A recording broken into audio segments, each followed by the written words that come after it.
Tesla battery longevity slightly better in colder climates.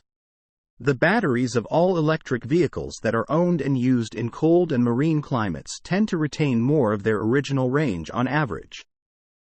Compared to EVs that are predominantly used in hot climates, a new study from Recurrent Auto shows. The company, which has access to data from over 12,500 Tesla vehicles in the United States through its tracking software, assigns a range score to each EV battery it tracks, which is basically the range retention percentage.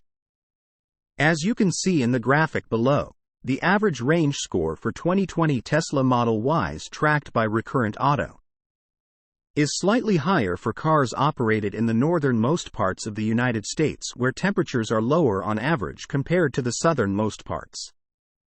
The 2020 Model Ys that were subjected to lower temperatures have a range score of 95, which means they still retain 95% of their original observed range, while the EVs that were subjected to more heat get an average range score of 92.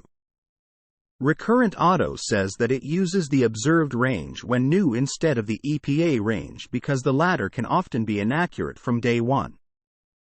The firm adds that it chose Tesla cars because they're the most popular EVs in the United States and among its community members, and because the Elon Musk-led company uses a very proactive battery thermal management system that cools or heats the battery to a safe level regardless of whether the vehicle is plugged in or not. Some EVs that were observed in the study may have lived in hot climates but still have range scores comparable to those that were used in colder climates. And the reason for this is that they were probably well protected during heat waves, with the study recommending that EV owners try to park in a garage or the shade when it's very hot and sunny. Alternatively, if there isn't shade anywhere, Recurrent Auto says that leaving the car's battery halfway charged as opposed to fully charged makes a difference in the long run especially if the vehicle doesn't have an active thermal management system. As for the range losses experienced during cold weather, they are just temporary, the study shows, with the battery's performance returning to normal when the weather or the battery temperature gets warmer.